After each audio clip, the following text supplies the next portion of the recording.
Hello, good evening. Welcome to episode number 36 of the Wulong Talks podcast. This is a very special episode because today we're going to be talking nothing but Star Wars and specifically Star Wars The Last Jedi. Hopefully, you've all seen it already. There'll probably be a lot of spoilers in this. So I'm warning you all from now. If you don't like spoilers, go away. If you don't like Star Wars, boy, go away, because this one is all about Star Wars and The Last Jedi. So, just a heads up from me to you. All right. As you know, I'm joined as always by the crew that make up Wulong Talk gang. And the Uh, Rustling Kid is rustling in the background, so you know he's here. Rustly, Um, Rustly, Rustly. well, first, of course, let's introduce the Big A, the man geek from up north. Big A, say Good what's up, evening. man. What's going on, peeps? Good to have you back listening to the sweet sounds of Wulong Talks. Yeah, man. Yeah. And you know, Big A's been salivating like since this movie came. Things might get a little wet on this podcast, folks. And of course, the Ruffling Kid is here, Rich Kid. Rich, say what's up. Howdy. What's up? What's up? Cool. Yeah, man. Well, as said, we might as well jump into it because, boy, there's no time like the present, and times are wasting. We're So, straight in. yeah, man. Let's Straight dive in. No two lube. feet, two Just feet straight in. yeah. Yeah. Cool. No lube, no nothing. Not even gonna spit on it. Just gonna go straight in. Yeah, so let's start with, I guess, just as we always do with our reviews now. And for those of you listening who've listened to a couple of these podcasts, you know, I like to start with just an overall of an overview from the guys of what they think. So yeah, without any spoilers, guys, Rich, I'll start with you. Initial sort of thoughts on the movie overall. It was an entertaining film. Those are my main thoughts. Definitely an entertaining film. Um, did quite a few things different. Some people were making noise about certain things that was shown in it. Like it, if you're a fan of like reading Star Wars books or comic books, it wouldn't surprise you. The only thing that would surprise you is because now you see it in film, but you've read about certain things in the book, certain things in the comics. Um, I I expected a bit more from Ryan Johnson. Like I said, I'm a fan of his, but the mistakes he made in this, I've seen him make in previous films that he hasn't excelled at. So I was a bit disappointed because I thought it kind of got over those hurdles. But obviously, those are things that we'll touch upon, later on in the show. But I enjoyed it. And I'm a big Star Wars fan, and I enjoyed it. But I had my issues with it. Cool, fair enough. Alvin, how about you, sir? Yeah, I liked it a lot. I really enjoyed it. I enjoyed it so much. I saw it twice in 24 hours. So yeah, I liked it. I liked it a lot. There's some things I thought it did better than The Force Awakens. In some ways, I felt like it added more to the whole mythology of Star Wars, and I feel like it moved things forward. And I like that. I like it. I like that. It's not about the past. It's about the future. So yeah, I dug it. Cool. As for me, I guess I kind of fall down somewhere in the middle in the sense that I do like the movie a lot. Um, I think I enjoyed my experience with the movie, but some of the decisions that are made kind of creatively and with the story kind of left me a little bit. I guess disappointed is maybe a bit harsh, but a bit underwhelmed, I suppose, is the better way for me to explain it. But overall, I thought it was an enjoyable addition to a franchise that looks like it's going to run for years and years. So yeah, it was good for me. But let's get down into it. As usual with these listeners, what we like to do is start with the positives up front and then go into the negatives later on. So what we'll do is what we usually do, lads. We'll kick off with some of the things that we like the most. So first and foremost, there's one big kind of element about this movie that really kind of stood out from the marketing and from the way that they were pushing the movie, and that is, of course, the return of Luke Skywalker. how did you feel about Mark Hamill sort of returning to Luke Skywalker? Did you feel he felt comfortable within the role? Did it feel natural? How did you feel he kind of just appeared on screen without kind of going into detail about what they do with the character at this point? More just kind of his performance as Luke, and the way that he's interpreted Luke in this film. How did you guys feel about that? So we'll start with you, Al. I think he was completely comfortable in the role. Like for me, it was like the natural progression of Luke Skywalker as an old man. It didn't feel weird. It didn't feel like he wasn't ready to do it. It felt like, even though his character's been away for a long time, it felt like there's been development there. He's the same but different. I was like, I feel like Mark Hamill's kind of underrated, and he's kind of, although he's done like really cool things like voicing the Joker in Batman the Animated Series and that, it's like this is kind of, I think, made people realize that maybe Hollywood should have given him more of a chance in the past, because he's not just Luke Skywalker, and he is actually, you know what I mean? And it's like it wasn't like watching an amateur or anything like that, or watching anyone who couldn't really pull off what they were able to pull off years ago. So yeah, I was just pleased to have him on screen. Pleased from playing the same character, but obviously different. And like I said, it's developed a lot. So yeah, I was really happy with him. Cool. Rich, how about you, man? Yeah, I was really happy. I definitely agree with Alvin. Whereas the thing of like, he seemed totally comfortable, and he proved that he could act. Like I said, I've been a fan of Star Wars since since I've been a kid. I mean, I'm obviously A New Hope came out before I was alive. I was alive when Empire came out, but I was around when Return of the Jedi, and I've been a fan since then. And I remember like getting back into it in like the the early 90s, and just trying to find stuff that Mark Hamill was in, and just realizing that he wasn't given a chance to do any form of acting, and reading interviews with him, Starlog magazine, and being and him almost there was a good few years where, to a certain degree, and if you see interviews with him now, like he seemed, and by all means he was entitled, he was quite bitter, because he literally just had this whole ghost of like Luke Skywalker following him everywhere.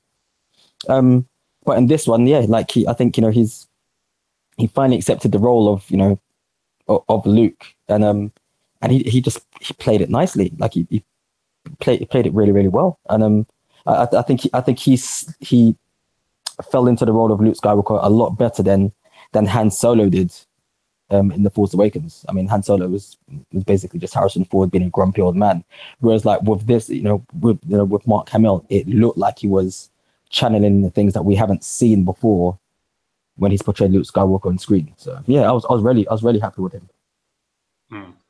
Yeah, I think I'd agree with the both of you. Really, he was he looked very comfortable within the kind of position that Luke kind of finds himself in this particular story, and there's a kind of comfort in familiarity in kind of seeing Mark Hamill play Luke Skywalker. It's hard to put a finger on it unless you're like a really big Star Wars fan, but there's just something very kind of welcoming about that, and warming. It's almost like a blanket, like somebody coming along and putting a blanket over your shoulders, because you're feeling a bit of a chill. It's something like that, and he really kind of just embodies that character, but he also takes it to a slightly different place because of the way that the story is written, and we'll get into the plot in a bit. But he looks perfectly comfortable with doing what the script requires him to do, and you wouldn't really believe that he's been away from the character for so long, based on how he performs in this movie. He really does just slip into it like a comfortable pair of slippers. So yeah, I was really, really impressed with kind of what he did from there.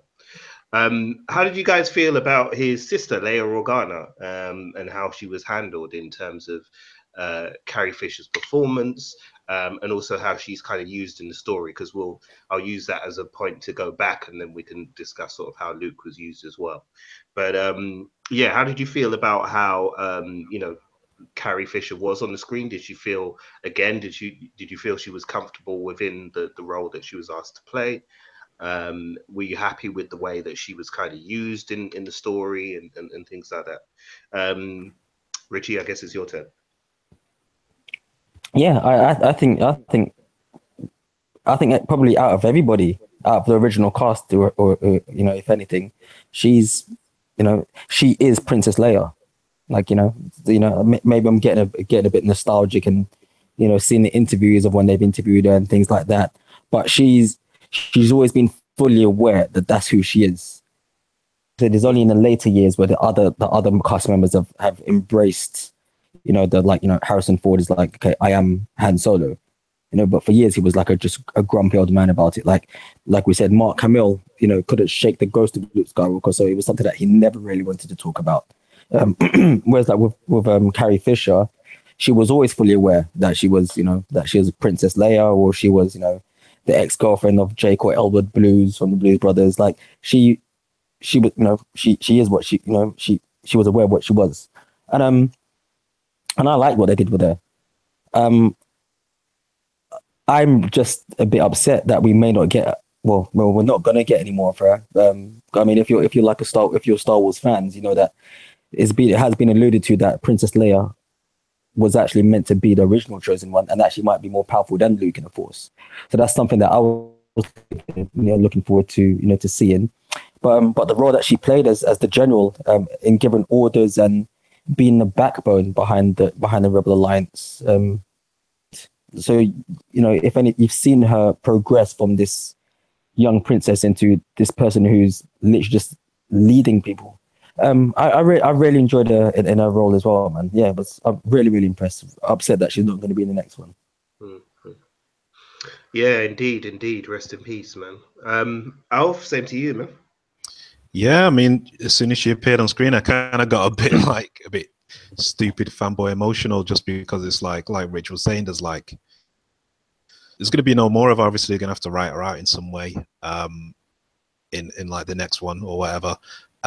And yeah, I mean, I know she had a bit of a, not a difficult time, but kind of like a harder time getting into it on the Force Awakens. Like they had to kind of like reshoot some things, and then she became like more comfortable in that. But yeah, Princess Leia, or General Leia Organa, whatever you want to call her, she's always been a very kind of commanding character, and just to see her kind of have the leadership of the resistance, and like everyone kind of like look up to her for guidance and stuff. It's kind of like mirror of kind of really Luke being like a new Obi-Wan, I suppose. It's just seeing that like taken further, and just really kind of percent, because she's always been calling the shots since day one. You know what I mean? So it's totally in keeping with the character, and it's that progression without seeing the 30 years in between, which is always great. But yeah, I'm gonna miss her. And yeah, I didn't particularly like that they sidelined her a bit. They did an Optimus Prime for her pretty much to kind of write her out for most of it, and then obviously, you know, have a kind of appear more towards the end than that. But I still like the character, and I will miss the character. Yeah, indeed. You know, I think you can't help but feel, I guess, not just sadness but regret, really, that, like Richard touched upon, that you know, well, both of you have touched upon that we won't really see any more of Carrie Fisher in the role of Leia Organa anymore, because it's, you know, it's just sad, I guess. You know, is the only way I can put it, really.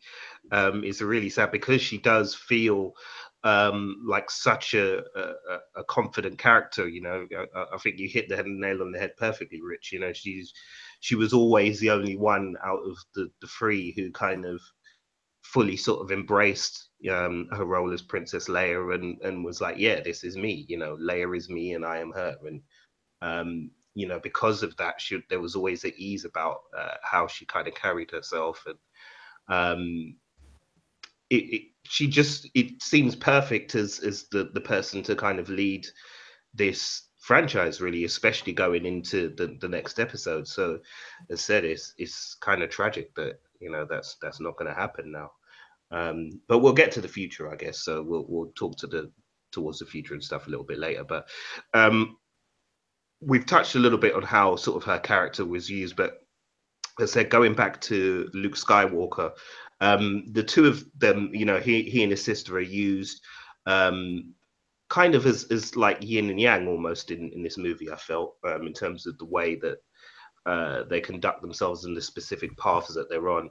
And yeah, you're right, Alf. They did like kind of Optimus Prime in this movie, which was one of the things that did kind of annoy me a little bit. But yeah, we'll get to the negatives anyway.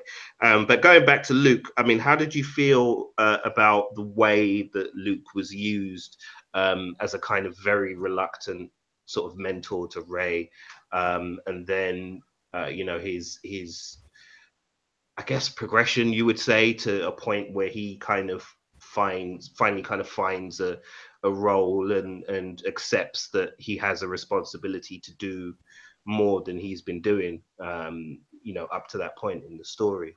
How did you feel about that? Was that kind of a satisfying sort of arc for him, or did you think there was more they could have done with it? And yeah, Alvin, you can go first, I guess.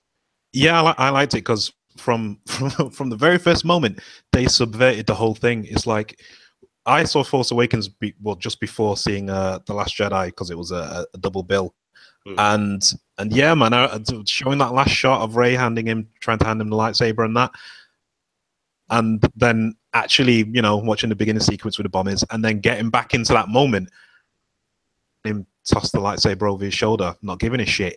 I was just like, they're going for something completely different here, and I really liked that he was kind of a reluctant teacher, and that the reason why he was so reluctant is because he failed miserably and accidentally kind of started off something that that kind of pretty much turned into the First Order and kind of turned his nephew to more to the dark side, and his failure as a master is what turned him into a cranky old man. And I really like that. And I like that fact that he didn't particularly want to train Rey at first. Instead of, obviously, the dreams that I've had of the film, like during the 2 years waiting for it, was him just being happy to train her, and then him being, you know, her convincing him to, you know, join the resistance and whatnot and blah, blah. But what they went for completely made sense. And I think it was totally the right thing to go for, because Star Wars isn't always be like happy, clappy, fun time fantasy adventure. Sometimes it's got to be a downer a little bit, and I think kind of like downer Luke Skywalker was quite an interesting figure, especially when we find out exactly as to why he is that way and why he's just not fucking arsed. Yeah, Rich, hobo downer Luke, Prozac Luke. How did you feel about that? I mean, did that kind of conflict a little bit with, you know, your memories of Luke as a character and the way that he's presented previously, and did it jar, or did you feel like it made sense to portray him in the way they did in this movie? Okay, it's weird because I wouldn't say it makes sense to portray him in the way that he appears in episode 8. It works for the plot of the film, which is cool, which is fine, because obviously it helps to propel the story and so forth. And it does, and it did take the character in a completely different direction, which was handled very, very well by Rian Johnson directing Mark Hamill, who, like I said, like we just said, you know, not too long ago, did a good performance.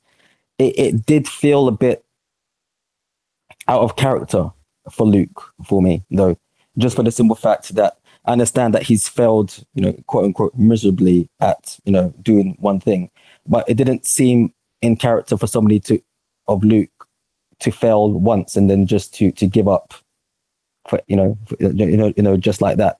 Like we said, there's 30 in between the Return of the Jedi. There's 30 years, so there's at least how old is Kylo Ren meant to be? What, in his 20s? I think so. Yeah. So he's meant to be in his 20s. So there's at least a good, let's say, maybe 10 to 15 years where there must have been some form of good going. So I mean, like, so it almost felt like it was just that one thing that just kind of pushed him over the edge, and I felt that it felt a bit out of character for Luke to just give up straight away. Like you've seen the type of life that he's led. So not being allowed to do this by his aunt and his uncle, seeing them being killed, then having a father figure in Obi-Wan, get killed, but then understand that he's part of the Force, then Yoda, and then Darth Vader, like he's going to rescue like Han against Jabba the Hutt, and then fighting the Emperor. Like you've seen him overcome all of these obstacles. So I did find it a bit weird that the first failure that he gets, and that's what makes him go the complete opposite way, because he's faced failures before. He's faced failures, and losing all of his family members, or failing trials and tests, or having to contributing to his own father's death. So it just felt a bit like, has he given up too easily? And that's like I said, but that's only because I don't know what's happened in between the 30 years and whatever. But the last time I saw young face Luke, he was smiling, listening to like hip hop beats from the Ewoks on Endor. So it works for the film. I don't think it stays within character of the Luke Skywalker that I know, and so that when I take a seat back, it does jar me a bit. Right. Yeah, that's fair enough, man. I think that's certainly understandable, but we won't get too far down the road of the negatives just yet, because I still want to kind of cover some ground with the positives of the movie as well. Alvin, are you still there? Because I just think we may have lost Alvin for a second there. He's upset because I was talking smack about stuff. Well, listeners, we'll try and get the Man Geek back. But in the meantime, Rich, I guess we may as well carry on. So what were your kind of like big takeaways, your big positives, I guess, from the movie, now that we've kind of covered the main two characters? What were the kind of the things that stood out for you in terms of the movie as a whole? You can go into specific scenes if you want and things like that, but yeah, just basically, what was the stuff that really stood out to you? The space battles, it was like they were quite epic. I have to say. I mean, even the opening scene where you see like the bombers. Is Alvin back? No, he's not. Sorry, I was saying, would you say it was more so than usual? Okay. Sorry, you're cutting out there. Sorry. Oh, right. Sorry, I was just saying, do you think the space battles were more epic than usual for the franchise? Well, basically more epic and updated and somewhat more true to life than what we're used to in Star Wars. Compared to like the original, the prequels and the original, where it was treated more like the 1940s, World War II, where they jump in a plane, a Spitfire, and they just goes to the cockpit. I can't take it, and it blows up, which is what George Lucas originally based those scenes on anyway. But this one seems to have taken quite a lot of grittiness from from how Rogue One kind of dealt with violence. Which is which I definitely appreciated more, because it makes everything, it raises the stakes for everything. So the space battles, I really enjoyed them. I enjoyed the film as a whole. There was so that opening scene with Luke just throwing a lightsaber over his shoulder, like that got a standing ovation from where I was watching it. If people don't know, I actually saw the Last Jedi on Tuesday, and I saw it in the Royal Albert Hall with quite a few famous people. But that's just me, just dropping names. Yeah, all right, don't rub it. No, you might as well tell everybody who you were sitting next to as well. Oh yeah, I was sitting next to my cousin who's a model, but as far as I'm concerned, she's just my cousin who. Sorry, give me 2 seconds. Yes, Luca? You got a problem? You pressed the button? Yeah. Okay, give me a second. I'm really sorry. It's okay. You make me sound like some bad dad, like exposed. Yeah. The whole world is hearing how cruel you are, Richard. Where are you? Sorry, Al, we were just talking about while you were gone, the positives overall, I guess. So Rich was kind of talking about like the epicness of the space battles and things like that. So for you, what were kind of like your overall positives, I guess, if you had to kind of make a column A and a column B, and column A is all the positive stuff. What would you put in there? Oh, that's a good question. Well, there's so much kind of for me. There's so much like I know some people didn't enjoy the humor. I enjoyed quite a bit of the humor, especially those like fish nuns and stuff like that. I actually thought Pogs were all right. Like I thought they're gonna freaking rinse them and they're gonna be like the new Ewoks or whatever, but they actually used them sparingly, which was pretty good. I liked all the CGI and that, and I just kind of like the main story with like the ship and going to Crate and all that kind of stuff. I thought was cool. The whole bomber sequence was fucking a great fucking way to start off the movie and that because there's actually a kind of something that happens in there that's really a theme that runs throughout the entire movie. And yeah, so I think most of the thematic kind of stuff, which I'm guessing we're going to get into later, is that was like the most positive stuff for me because even if kind of like a film is, I didn't think it was that bad of a. I didn't think it was a bad movie at all, actually. But even if it was, at least I've have those themes to take away because I think a lot of the themes in there are actually quite big ideas, and I don't know if people miss them or not because there's people who hate it who seem to kind of have missed that whole thing. But for me, there was definitely more positives than there were negatives. To the point where the negatives don't really mean anything to me. It's like, but yeah, that's pretty much how I felt about it. And also the choreography as well, I thought was pretty fucking good as well. So I really enjoyed that. I'm always going to enjoy a lightsaber fight, regardless as to kind of whether it's prequel style or the like current style that they go for. Yeah. One of the things that really stood out for me as a big positive was the cinematography. The way that the film is actually shot, it feels kind of different. And I guess this is where, I mean, we'll get into the whole we hate Star Wars and we hate like, what Disney have done with Star Wars and blah blah blah. We'll cover all of that, listeners, don't worry. But I guess maybe this is what might have jarred some people, is it does feel very different. But this is kind of what I like about what they've done so far with the Star Wars properties that Disney have released, is it doesn't feel to me as if they're all the same. Some people have kind of made that lazy sort of, nah, it's all the same, because of, the familiarity of the characters and the world. But if you're kind of paying attention, each movie that's come out is radically different in terms of the way it looks. And it actually feels like each director has been able to kind of put their own stamp on the movie. Now, realistically, that may not necessarily be the case. I mean, certainly with some of the stories we've heard flowing around some of the movies that have come out so far and forthcoming movies, there's obviously a lot that's going on behind the scenes. But certainly from a visual point of view, I've really enjoyed it. I mean, like you said, that opening battle scene, Alv, was the way it's filmed is just spectacular, like absolutely spectacular.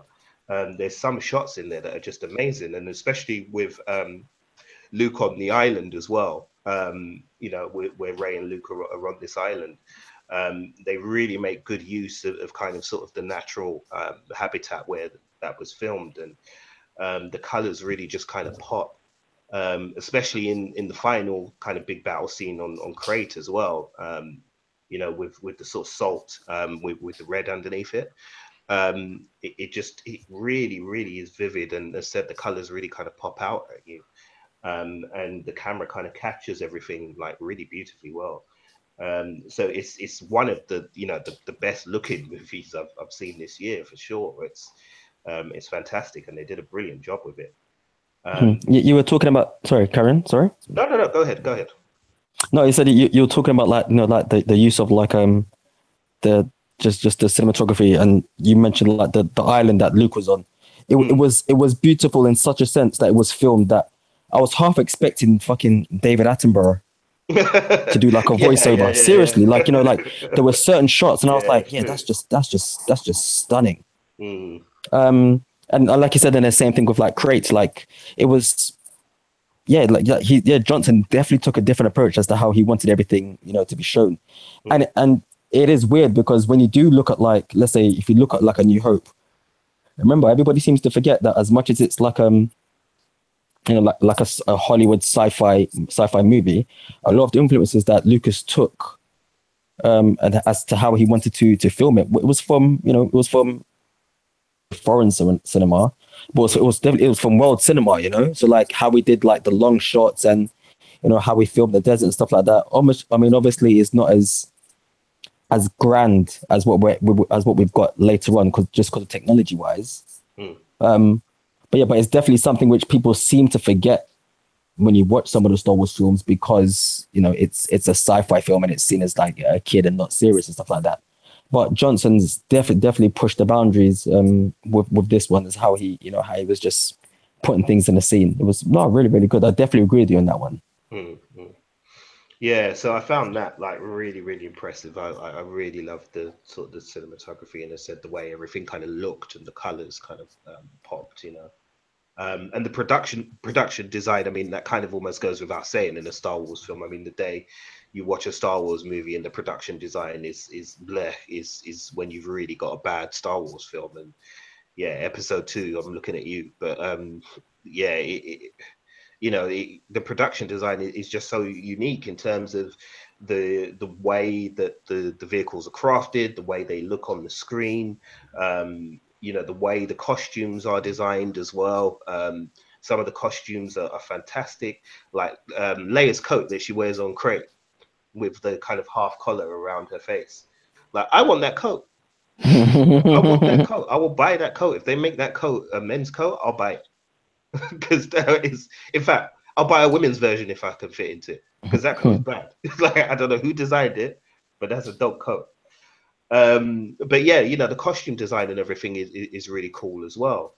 And the attention to detail is another thing that impressed me. I mean, I don't know if you guys noticed, but when sort of Finn is introduced into the movie, or reintroduced into the movie, and he puts back on the clothes that he had at the end of The Force Awakens. I don't know if you noticed, but on the back of his jacket, they've actually stitched his jacket together. I noticed that. From where, yeah, and I love that, like stuff like that. Listeners, I know that's like super nerdy, but like stuff like that I really love, because it shows that they're paying attention to what they're doing.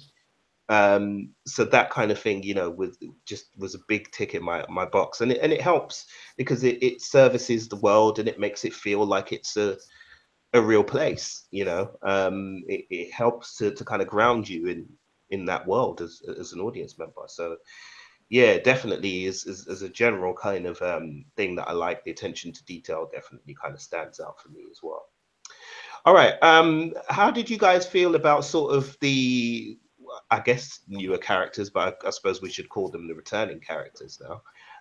How did you feel about Rey and Finn in this movie, and kind of how they were handled, and the journeys that the two of them go on together? I guess not together because, spoiler alert, but they're not together that much in the movie.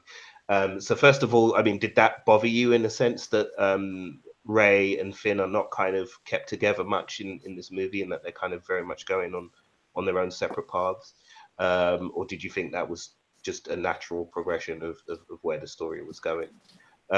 Rich, you want to jump on that one? Did it bother me? It bothered me because it kind of, to me, it affected the relationship that we're meant to be invested in these two. You know what? Yeah, let me know. Let me not even starting that. You guys can go next, and then I'll jump in. Yeah. So yeah, well, Alvin, I guess same question to you, bro.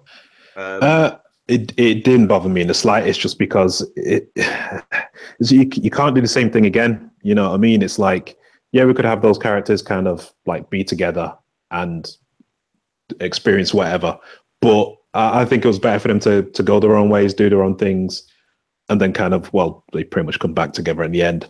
But I thought it was kind of better to separate them off, have them do different shit. I don't want to see any from new Star Wars. I don't want to see the same shit that I saw in the last film. I always want to see you take it to a different place and do different things. And I just think to have them together again would have just been like, I think that would have been more boring for me.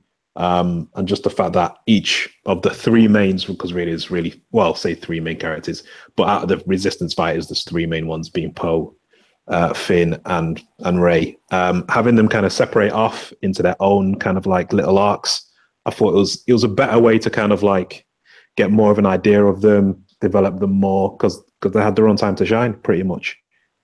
I mean, I quite liked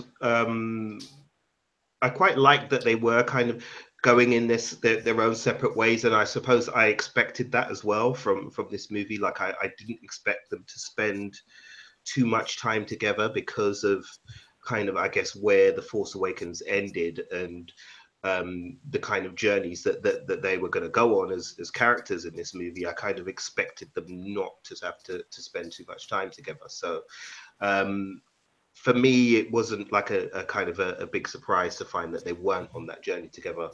Poe, I liked the way Poe was used in this movie a lot.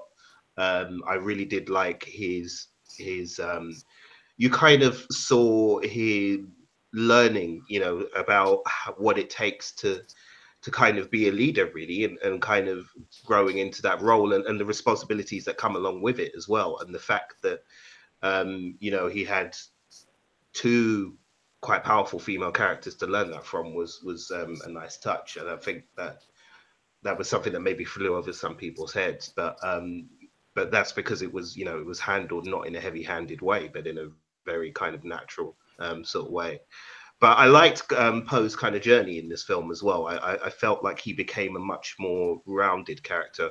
In The Force Awakens, if I had a gripe with that, it was maybe he was a little bit too kind of Han Solo light and not really, it didn't feel like there was much else kind of going on there. But in this movie, it felt like he had a lot more to do, I guess, and it felt like there was more meat on the bones of his character. So I kind of liked what they did with that as well. Rich, I'm not going to let you come back to your point because I know this is part of your negative. So hold your fire, yeah? That's cool, man. That's cool. We'll go over whatever other positives there are, and then when we get to the negatives, you can start from there, yeah? Yeah, sure.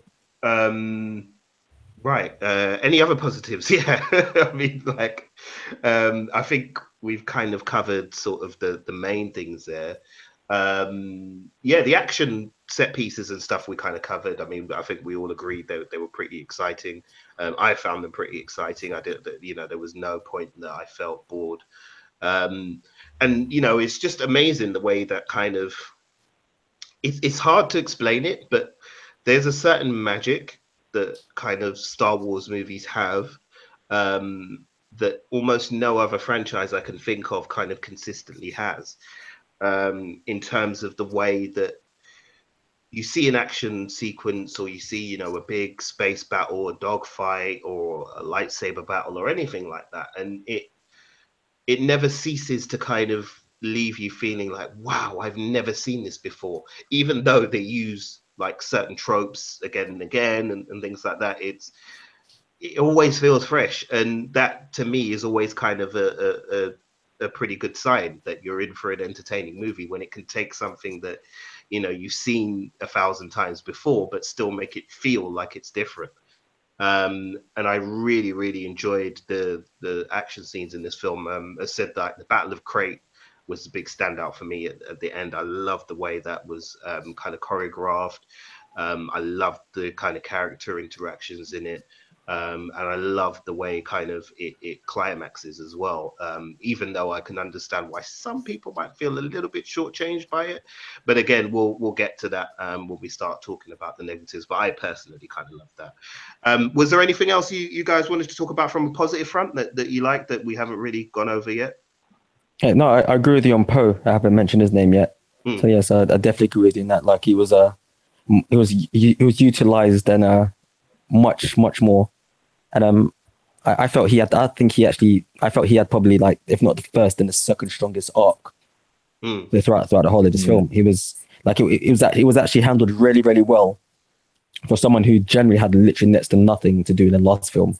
I think in the last film he was in it at the beginning and at the end, and that was it. And so he could have I always have that rule of that. If somebody can be replaced in the next film, then then there's nothing. Like if somebody had replaced Oscar Isaac in the Last Jedi, it wouldn't have bothered me. Hmm. But now I can see that I've seen that character development, and he's owned that character, and that was done through a very, very strong character development. I was really, really happy with him. I was actually happy with him every time he appeared on screen, whether he was being an ass or just being that the whole Maverick from Top Gun, or whether he was trying to do the whole like insubordination thing on the ship. Hmm. So yeah, so that was one of the big positives that I had of the film. Cool. Oh yeah, one last positive as well before we move on. BB-8. I love BB-8, man. I never thought I would. I thought I'd be an R2D2 man till I die, but BB-8, I'm loving BB-8, man. He's the best. He's the best. Like, just I love kind of the way that they've used BB-8 in this movie, in the sense that I mean, I don't know, correct me if I'm wrong about this, guys, but it feels almost like he's a bit more used in a more comic relief way than R2D2 was in the original trilogy. I don't know if you yeah, I think you're right. But obviously George tried to kind of use R2 for comedy in the prequels, which was mostly missed and hit. You know what I mean? But no, yeah, I'd say you're pretty much right on that. Yeah, I think he was kind of used in that way. I don't know what the hell it is. It's a droid, but yeah, BB-8 was used in that kind of way. But yeah, it was awesome. Like, it didn't wind me up, and I'm with you as well, Alvin. I thought the Porks were going to drive me nuts. I really thought that they were going to be the new Ewoks, and actually, they're used quite well. I mean, Ryan Johnson does a pretty good job of making sure that they're there, and they're there just enough to be funny without being grating or anything like that. And you mentioned the humor as well, Alv, and again, I'm with you 100%. I don't see what the problem with the humor was. I never felt it was too funny or forcing jokes in. There are really only a couple of funny moments that I remember, and they're generally handled very well, because the funny lines are given to actors who are obviously quite confident with them. Well, a couple of the actors that are quite confident with them.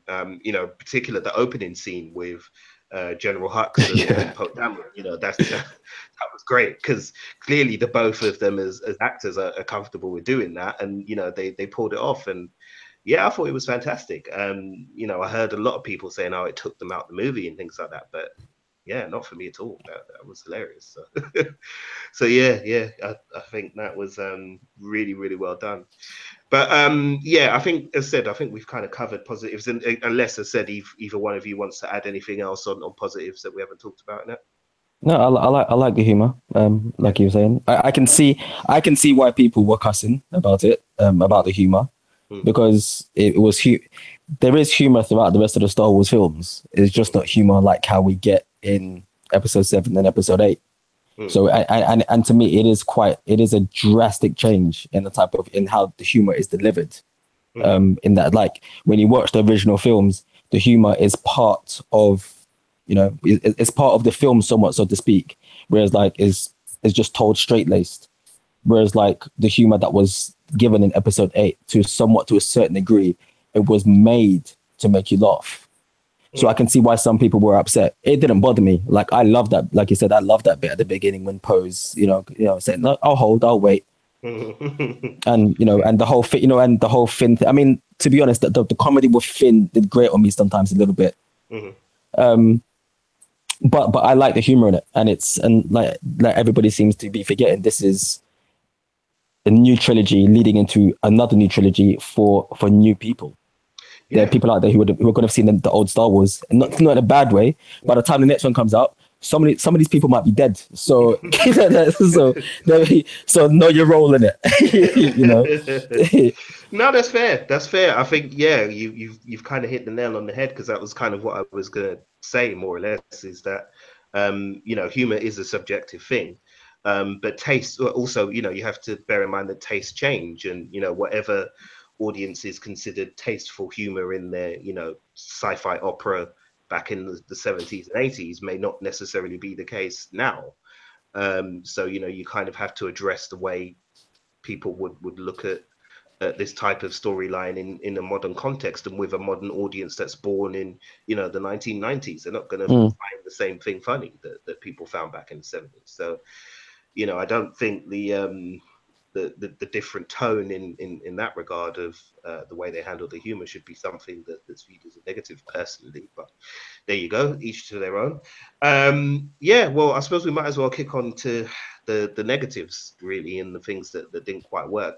Now, Rich, I'll let you go first, because I kind of cut you off earlier with regards to what we were talking about sort of Rey and Finn and how they were used and the journey that I don't have to go first. I don't have, you're making me out to be some villain, bro. It's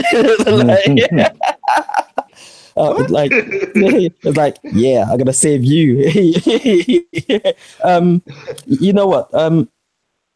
It's weird because like it's not like I hated the film. The negatives that I had, it's not about that. It's just no. The negatives that I had with the film, and the reason why they are negatives for me is because, like, I go into, like, every film I walk into, I always see it from two things. So if it's something that I'm a fan of, I will enter, I'll enter it as a fan, and then I'll also have to look at it as somebody who knows film. So I've studied film. I'm not saying like, I'm Barry fucking Norman or Jonathan Ross, but I'd like to think that I know a fair bit. So to me, when I see certain things when I see certain schoolboy errors, it irks me, because if anything, this person who's putting this thing on screen, you've studied this and you should know how to be able to get around it. So I'm not trying to deviate, but for prime example, when you hear stories of people doing 3-hour movies or 3.5-hour movies, and then the movie gets cut, and they're like, oh no, you have to go see the extended cut. No.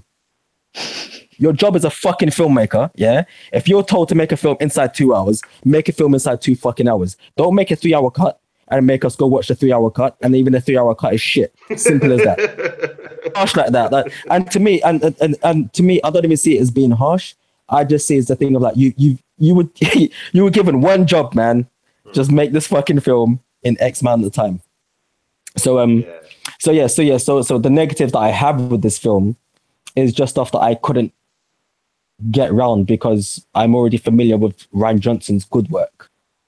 So I mean, some of the negatives that I had were is something that bothered me in The Force Awakens, and it's crept up again with me in this a lot more. And I know that a lot of people kind of gave it a bit of a chance because we're introducing new characters, but I'm still not convinced in a relationship between Poe, Finn, and Rey. I'm just not like. I mean, don't get me wrong. All I can go on is the original series, and people. I don't want people to be saying now, well, you can't compare it to this film because that was a different time. Well, it's not. It's essentially it's filmmaking. So you know what you have to do. You should be able to get around it. But I just don't feel that connection between them. I just don't for some unknown reason. So that was one of the negatives I had. I mean, obviously I'll just touch on them briefly, and then when you guys start, then we can all just like chip in whenever. The pacing of the film felt chopped up to me, which kind of grated on me. And it felt like the film was maybe put into like 3 main parts, and the 3 main parts are very grandiose and and just epic. But the connective tissue between those 3 parts was quite paper thin. And like I said, I'll go back to say like The Empire Strikes Back. The Empire Strikes Back has beats that continue that make this film just tick along, and until you get, from the beginning to the middle to the end, like you're fully invested. With this episode, I mean, there's that bit where Finn and Rose go to that planet, and I was like, what's this? I don't know. Are you trying to? Like when you watch the end of the film, you understand the reason why it was put in there, but then it feels it just takes up a chunk of time where I'm not invested in it. I just wasn't. Some of the characters that we've been promised since episode 7, we still didn't get anything from him, and it upset me. Like I like Gwendolyn Christie from Game of Thrones, and I think she, you know, she definitely bucks the trend of like what a female actress should look like. You know, of like, you know, she may not look like this, may not look like that. I think she's fucking stunning, but I like tall, strong ass women that can put me in headlocks. So I'm not really bothered about that. But Welcome you to know, the mind of wrestling kid. listen, listen. I've seen Gwendolyn. I saw Gwendolyn Christie once on Carnaby Street, and I was like, yeah, me and you. Like, I don't give a damn. And but I wanted it. I wanted to see more of Captain Phasma. We were promised a lot of Captain Phasma in episode 7, and she gets, you know, you see her for like all of a couple of minutes, and then she gets taken out by Chewbacca and Finn, and then you see her have this battle with Finn, which I was expecting to be a lot more epic, and then you see her get taken out. And I just felt undersold with her because she's meant to be like a badass super soldier stormtrooper, and she, to me, she seems to have fallen into the Boba Fett territory of like, you know, she's this badass, quote unquote, but we don't know why she's a badass. And then when she does get taken out, it's taken out in just like a pretty like, okay, so you're dead, that type of thing. That's how I felt. And the other thing I felt the same way about that was with Snoke. Like, you know, the Emperor, is it Emperor Snoke, Leader Snoke? Supreme Leader. Supreme Leader Snoke. Supreme Leader. Shit, he wasn't really fucking about when he was giving himself titles. Supreme Leader Snoke, yeah. Supreme Leader, Master Sith Lord Jedi Snoke.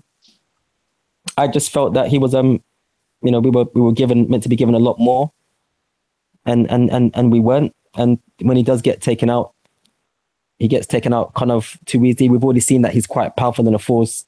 And he gets taken out pretty simply, and then that's just it. You know, we don't know. I mean, like, was he the person that helped build the First Order up, and he gets just taken out like that? I don't know. I wanted to know, and I'm sure everybody else wanted to know from episode 7, because essentially this is one of the people that made Luke Skywalker go into fucking hiding, and then he just gets taken out like that. So for me, like you said, I'm going to keep on prattling on, but one of the main issues I had were how certain characters were dealt with, and the beats of the film, of how it rolled on and how it ticked on. But yeah, so like I said, I'll chime in when I see continue as well. Yeah, no, I mean you're right, really. I mean there is quite a bit of a problem with the pacing. Apparently, this original cut of this film is 3 hours plus long. So I'm afraid Rian Johnson has fallen into the same Zack Snyder trap of, yeah, let me just make whatever, and then we'll cut it. And it does feel it in certain places. There are parts of it that drag. I mean, you mentioned the part with Rose, and I'll come back to Rose in a minute. But you mentioned, you know, the part in Rose where they're sent to go and find this code breaker, and it all just kind of drags a little bit in that scene, and it kind of feels a bit pointless. And then the plot doesn't really pay off what they're doing either. Also, the kind of leading on from that, the introduction of Benicio del Toro's character, DJ, I think his name is. And the way he's kind of introduced is fine, but then, you know, the plot twist or the shocker that kind of comes from that, I felt was kind of a bit predictable anyway, because the problem with casting Benicio del Toro in these kind of roles is you kind of know he's not playing like a straight up good guy, because he never does. Like, you can go throughout his entire filmography, he doesn't play that kind of character. So if you cast him in a movie, you know there's going to be shades of grey to his character, which kind of gives the game away from quite early. So when the plot twist comes, it's kind of okay, you know, all right, well, yeah, you know, not like I didn't see that coming. So yeah, I mean the pacing definitely for me was a problem as well. Captain Phasma, yeah, is another thing that is irritating me, because the character, I mean, you hit the nail on the head. She's this generation's Boba Fett. Now, we don't mean to offend any Boba Fett fans out there because we know there's a lot of them, but you know, let's be real, the guy don't really do enough to justify the reputation he has among Star Wars fans, and yet you know, he's this beloved character, and it kind of feels like Captain Phasma is going down that road, unfortunately.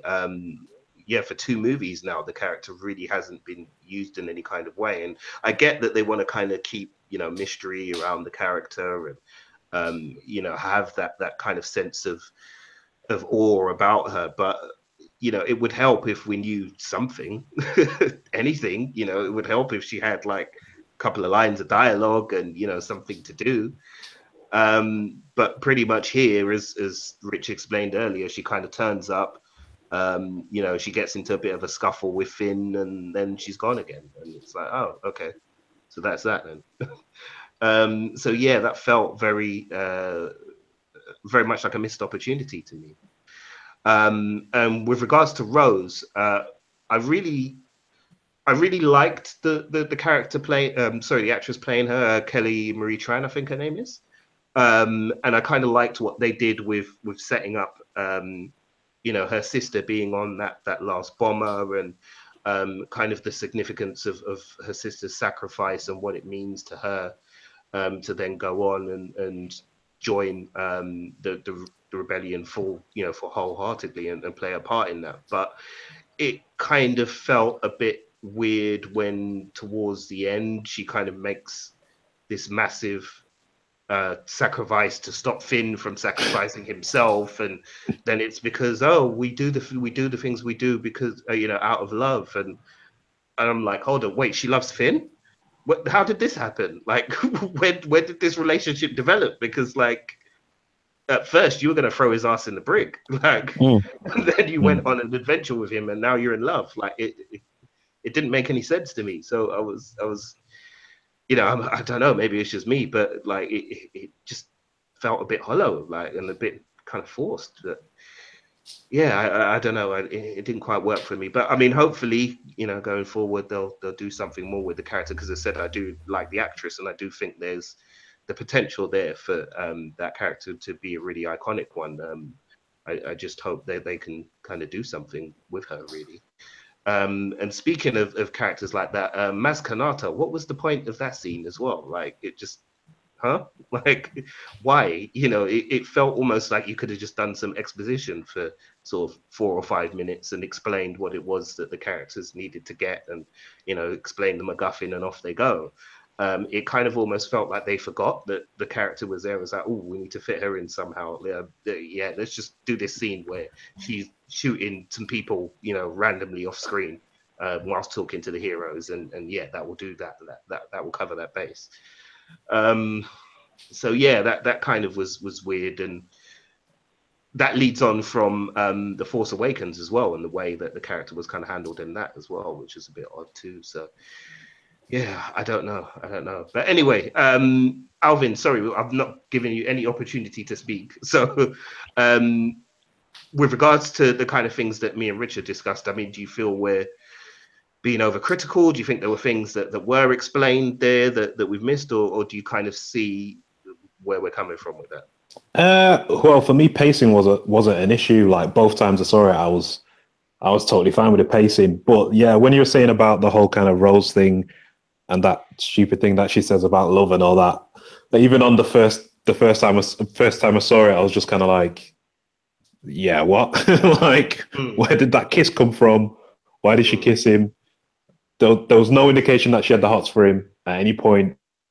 Or was it just, I don't know what that kiss was. Like, I'm still confused by it now. I'm just like, what? And also, I hate the fact that she kind of denied Finn like a hero's death. Because at that point in the movie, I was like, any motherfucker could go right now. You know what I mean? And then I thought, yo, you might actually fucking croak it, but at least it's going out of fucking G. You know what I mean? But then she kind of stopped, and I was a little bit disappointed in that. I was ready for him to go. I was like, you know what? He had a good inning. It was pretty good. At least he's going out to fucking save everyone else. I thought that would have been sweet, but, you know, whatever. Also, the Canto Bite stuff, like all the casino and all that.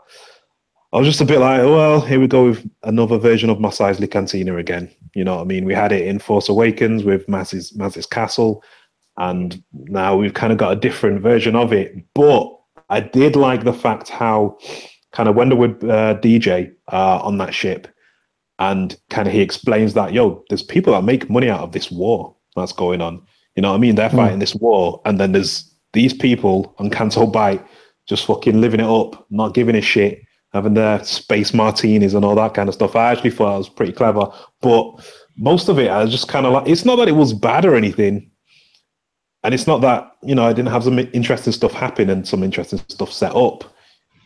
It was just a bit like, what? They're on horses now. Like, and although I'd never seen that in a Star Wars movie before, like a horse chase or whatever you want to call that thing, like I was expecting it to annoy me, like when they first set off, but it kind of didn't. But I'm also just kind of like, but why? Why the horses? Kind of like, I just, because if they went the other way down the corridor once they escaped from prison, they would have met BB-8 with DJ, and they just would have fucking got off on a ship. So I do that. It's just kind of, I know why it was there and what it's supposed to do, and it was to subvert the whole story because you thought they were going to like shut it down. I don't know, do an attack on the flagship and then end of the movie or whatever.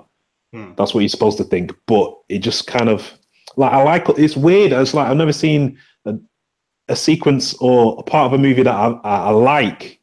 That's fine, but ultimately, I don't feel any way about it. Does that sound weird? Yeah. I just don't feel anything of it. I don't know why. Yeah, it's just like. No. But I've been trying to think of other ways that they could have done something with Finn and Rose that could have been better, but I can't seem to think of anything. But mostly that's kind of really as negative as it gets for me. Like, you know what it was? Some of the other stuff that you mentioned, Rich, like the Snoke thing and that I personally thought that was great just because it was all the subversion I fucking loved. I thought it was dope. But yeah, that's Finn and Rose kind of. I'm trying to think if there's anything else. Sorry, Richie, you want to jump in? No. I was gonna say, you know what it is? It's like this is like, you know, they've already said the rumor how they're gonna, you know, they're looking to use this trilogy now to close off the Skywalker story, so they can start their own trilogy. So that's why they're kind of alluding as to the reason why, you know, Episode 7 is like A New Hope, and then like, you know, Episode 8 has beats of similar to like The Empire Strikes Back. But the other reason why that whole Rose and Finn thing didn't work is because it just felt forced. That's it. It just felt forced. Like when you see, you know that whole thing of like, you know, people are thrust into a situation, when thrust into like a heightened situation that you know makes your emotions go all over the place, and that's how you can feel an attraction to somebody. And it works well in Empire Strikes Back when you see Han and you see Leia, and they're attracted to each other because they're you know, there's that confinement of being in such a dangerous space where they have to literally open up themselves to each other, and that's when they realize, and that's when they generally, like, you know, come by the time when Han's going to be put into carbonite. That's when it's like, well, fuck it, we're here. You know, this could be the end of it, and we're gonna, you know, we might not see each other again. I love you, you love me, blah blah blah blah blah. And they try to do that with Rose and Finn, and it doesn't work because throughout that whole bit of the film, where they run that planet and they're fighting against, and they might nearly get killed and stuff like that. It just like I said, it just feels like a plot device. That's the reason why by the time when she gives him that kiss at the end, it would have made sense if everything had worked before, and then she saves his life and like, listen, I'm going to fucking save you. And if I am going to die, I'm going to tell you I love you. But everything else that comes before it is just a story. Like you could have taken Rose out and just left Finn or BB-8 to go find what's it called? To go and find Benicio del Toro. That's the reason why it doesn't work. They weren't there to find him though, were they? Listen, I understand I'm touching on your film, but what I'm trying to say is, but it's true. But what I'm trying to say is that you could have taken Rose, it. Yeah, no, but you could have taken Rose out, and it would have made a difference. You could have left him with BB-8. Yeah. So yeah, and that's the reason why when I look at that scene where like when you try to or when they talk about that romance, why it doesn't work for me, and it's like I said, it just reminded me of one of the reasons why some of the beats just don't just don't ta ta ta ta properly or scat back properly for me. So yeah, so I just thought I'd try to end because that's one of the things that annoyed me along with the porgs. But yeah, Mm. sorry, carry on. Okay. No. That's cool, man. That's cool. That's cool. Yeah, the Snoke thing as well. I mean, I know, Alv, you were saying you quite like the fact that they subverted some of the expectations of the character, but for me, it was kind of a bit like um, it was a bit pointless, really. Snoke felt pointless to me. I couldn't really understand what his purpose was. I mean, I get Mm. what his purpose was in terms of from the plot point of view. I mean, he's there to propel the plot, but because he has for two movies now been sort of teased as the big bad of the film and so on, um, but didn't really have any kind of over influence apart from the scene where Ray and Kylo Ren are both before him, and he kind of says, "Oh, you think it was a coincidence that you two were able to connect lines? No, I made you connect lines." And it just kind of came out of nowhere because there was no, to my knowledge, there was no other kind of demonstration of his power in that film or in The Force Awakens. Mm. Um, so I was a bit like, well, how you haven't actually explained that Snoke is that powerful until this point. Um, so how am I supposed to absorb that information? What is that supposed to mean to me? And as an audience member, it just didn't really mean anything. And yeah, I agree with you, Rich, as well. In the way that he's taken out is kind of a massive anticlimax, especially because you get glimpses of, as said, of what he can do Mm. and his strength within the Force. It kind of feels like they just wanted to kind of get rid of him as quickly as possible to get on with the lightsaber scene, which is admittedly very cool. But yeah, he was odd. It was really I odd, the think a decision bit of that that he is made. kind of our fault though, for putting Mm, on so much kind of like, because when the Force Awakens came out, like the mm, two most important things that were theorized all around the internet were who is Snoke and who are Rey's parents. And I think mm, for a lot of people, I'm not saying this necessarily applies to you guys, but I'm Mm. saying for a lot of people that put so much importance on it that they assumed that, Snoke would be there until the very end in episode 9 and probably get taken out in that film. And I thought it was going to echo kind of the original trilogy in a way, but with these new characters, whereas this kind of just this totally just threw that out the window. And I know it seems a bit like quick in that, but I reckon we may get kind of flashbacks in the next episode as to kind of like a brief explanation as to like who Snoke was, for example, mm. and as to why he decided to send Kylo Ren, perhaps. But yeah, I just like the way this. I didn't see it coming until it actually happened or began to happen, and then I was just kind of like, yeah, you guys, you've surprised me with that one because why do the same thing again? Why keep that character until the very end when you can kind of get rid of? I mean, look at the Emperor, for example. You saw the Emperor twice in the original trilogy when there was only the original trilogy. You saw him in Empire, and it wasn't even him. It was him, but it didn't look the same way he did in Return of the Jedi. And then we actually see him properly in Jedi as a proper, real kind of fully fleshed. Well, I say fully fleshed out, mostly fleshed out character. And we know all we know about him is that he's evil and he rules the galaxy, and he's a Sith Lord.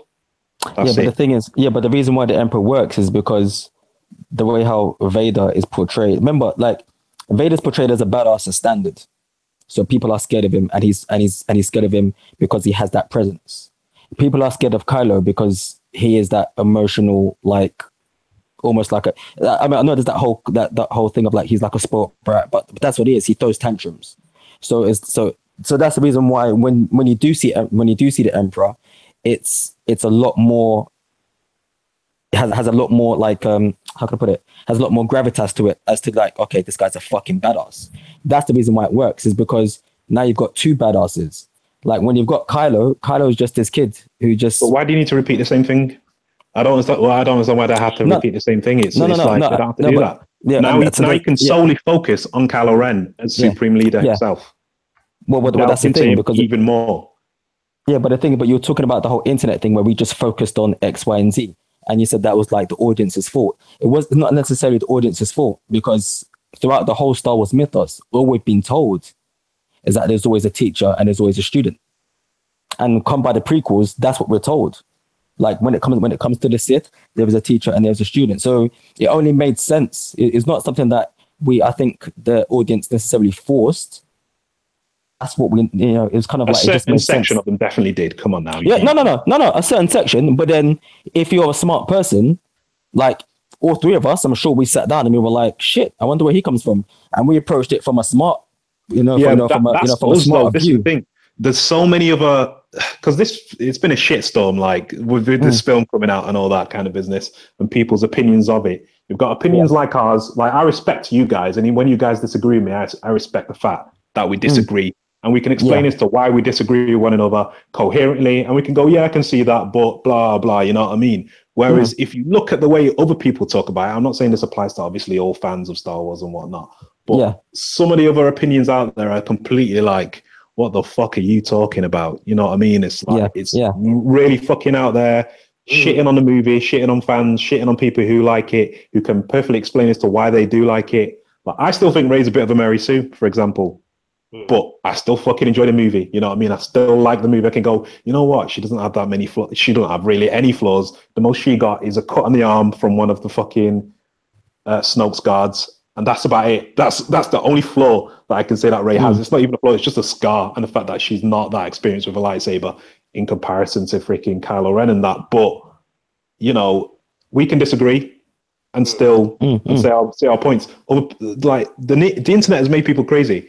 People either hate this film mostly or yeah, love this film. You know what I mean? mm, There's no kind of, for some reason there's no discussion. But we're different yeah, than that. We can discuss as to what, you know what I mean? Other people can't do yeah, that. mm. And this is what I mean about the whole Snoke thing. It's like people ran away with their theories. She's a Kenobi. She's a fucking Jin. She's a Qui-Gon Jinn. She's bloody Skywalker's daughter. Yeah, At the end of the day, it doesn't matter. And I like the fact that mm, that's mm, another thing. I like the fact that they were raided. There's like, this ain't your story. yeah, You're not important. You're nobody, but you're not nobody to me. mm. You know what I mean? No, I But like sorry, that. I like that's that. a rant that I Didn't. just ended up going on. No, Sorry. no. That didn't bother me at all. Like, but like I said, but I think like the character of Snoke was just like that. A MacGuffin, a well used or well placed MacGuffin, is meant is meant to help Yeah. propel the story even more forward. I think it did And I in felt return that, in regards to the Ray Kylo relationship. I thought that was fucking cool. That shit. but the thing, well, it helps. See, this is what to me, it helps propel the story, and it does that. But then it didn't. To me, it didn't help propel or help flesh out the characters. True. And Okay. this is the reason. This is the problem that I had with the whole film, with in response to certain characters. And like I said, I know I keep on going back to the original trilogy, but the reason I'll go back to the original trilogy is because they just did shit right. I'm not going to compare this Star Wars But film I to think another it's Star. so hard these days to kind of like No, it is, but because it of can audience be done. expectations. It's like doing a sequel to the Bible or some shit like that. You know what I Yeah, mean? It's like, no, it's true. No, I definitely agree. But what I'm trying to say is that the reason why the well, especially Empire Strikes Back works, and when you see the interviews of like was it is it Irvin Kershner? Kirchner, yeah. Yeah, it's because he approached it as a film, and he was like, okay, listen, I'm gonna flesh these characters out, so everything is fully rounded. So What for you've me, just explained there is yeah, it's just the evolution of filmmaking. It's way more formulaic now than it was yeah, back then. yeah, So unfortunate, like you know how like you were saying earlier with the jokes and that and da. Like in yeah, Star Wars and Empire Strikes Back and Return of the Jedi, most of the jokes come out of things that people say in the moment in the situation. Whereas yeah, now, like we've got moments like, oh, here's caretakers, and then like you just see these fish who look like nuns. I actually thought I was tripping for a second when I saw that shit. I thought it was funny, but I was almost like, what? Because the way they reveal it, it's just like, what? Like, what the fuck are these fish doing? These fish nuns fucking. So it's filmmaking's changed, man. And like, I don't know, it's difficult because like, I get why people can be, not that you guys are fine with this movie. Like, all the points you've explained, totally. I'm like, yeah, I can see that. But it's just crazy, man. How some people are like, just I don't know. Some people have been trying to say that like it's this worst Star Wars movie ever. Nah, not even. Like, come on, man. Come on. I'm like, everyone hated the prequels, right? Everyone was shitting on George for years, right? See, I didn't hate the this prequels. movie comes out, and then this movie comes out, and they go, yeah, we want it erased from canon. It's like, are you fucking tripping? Like, come on, this is a better movie than any of the prequels were easily. I'm sorry, but it literally is. Like, it's madness. Yeah, I mean, you're right. I mean, you touched upon something that I did want to talk about as well. Alvin, which has been kind of fan response, because I think it's important that we kind of break that down as well, because that is a bloody complex thing as well as things have rumbled on. And no doubt you listeners out there, if you use social media, you probably had, like, for every one person telling you it's the greatest movie ever, you've had somebody else telling you it's the worst movie ever. And there's a lot of complexities to that. And I think, the both of you have kind of laid it out perfectly as to how complicated it is. And the impressive thing is, I don't think either of you are wrong in terms of the points that you've made. Neither of you are wrong. It's just the issue is that complicated. It is that complex in terms of audience reception to this film because of all of those factors that both of you laid out. So that's definitely something we will come back to. But before we do that, just quickly, thoughts on Kylo Ren, because for me personally, while I 100% get the character and understand what he's doing, and I like Adam Driver as an actor, he's coming off to me as a whiny little bitch, and I hate characters like that. They switch me off, really switch me off, and yeah, I'm finding it really hard to dig Kylo at the moment. He's just really coming off as whiny. So, and I said, this is just like a personal thing. This is not even necessarily a criticism of his performance as such, because there's nothing wrong with what he does. It's just, personally how it's kind of affected me in that way. But yeah, quickly, your both of you, your thoughts on Kylo Ren and the way that he was handled in his arc in the movie. Alvin, go first. Yeah. I thought it was. I liked how kind of grey it was. Like there was some points where I was like, okay, is he going to be good now? Is he going to go back to being bad?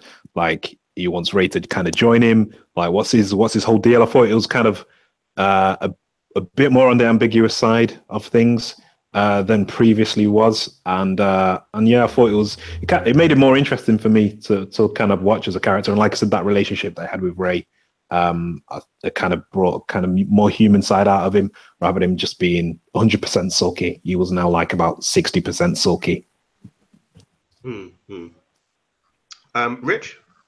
I wasn't impressed with him either. Like I said, I like him as a character as to what he is for Star Wars, but like you said, the whole death of Snoke was I think should have elevated him to another part that we would see of this character.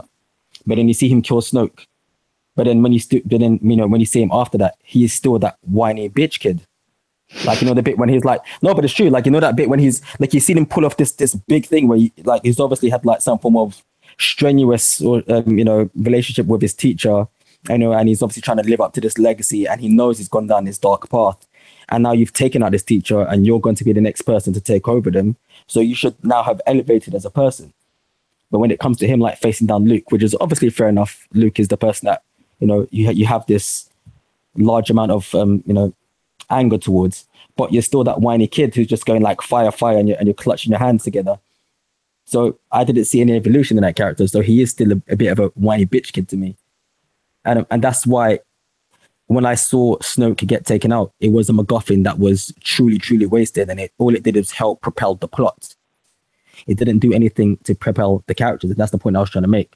But I felt the same. That's how I felt with Rey. I don't think Rey, that whole Rey test that she had to do when she had to go down the cave, it didn't do anything for me. Yeah, I was going to mention that. You understand? Well. You know what I mean? Yeah, you watch Empire Strikes Back, and he goes into the cave. And he faces Darth Vader, and he fails the test. The people that a lot of people seem to forget, like the reason why some of these the characters in the original trilogy do well is because you see them progressing as people. Yeah, 100%. You know, and that's it. And so like, so when you and that's the thing. Like, I like the plot and the story is good, but the characters, like I was saying, the reason why I can't identify with the characters is because I'm not seeing any form of like character development I have a or question enough for you, character though. development apart from Poe. Sorry, Karen. Yeah. Do you not feel What's the like well, that's kind of leading, but do you feel like Finn has more of a hero's journey than Rey does? Because that's what I feel sometimes. Because I like, think he does, yeah. because I thought like Force Awakens was a two-hander, but like you know, it was the two of them. But I felt like you with Finn first. You know what I mean? It's his story. He's the boy. He's the boy who's kind of becoming a man, and he kind of realizes he don't want to be a stormtrooper, and then he leaves. Yeah. So I feel like we follow him more in the Force Awakens than Rey. I feel this. Yeah. I feel even like in this, I'm not even sure as to whether she is the main character of this new trilogy. I mean, they make it look that way because she's a Jedi, but I don't know if that's actually true. No, I agree with you in that. Like you said, like Finn. Yeah, Finn. But this is the point I'm trying to make. Like, Finn makes decisions. He makes numerous decisions that help push his character. To certain points. I mean, like I said, aside from the fact that he's he's in one of the most boring parts of the film, the decision that he makes to go there and the way how he's viewed by other people, you can see the character development of how he sees himself and how other people see him. And I like that. So I definitely agree with you as to say that, that he is generally on that hero's journey, and like I said, and I just don't get that from the others. I don't, and it's weird because it feels like I'm shitting on the film, and it's not, because I enjoyed it. But the stuff that I really wanted to enjoy, as I wasn't given it. But like I was saying about the whole Rey thing, like when it comes to Rey doing her training, and she, and then she goes to look down the cave or down that big hole, and then it's just a big hole, and you hear some noises, and then Luke is like, "No, that's dangerous.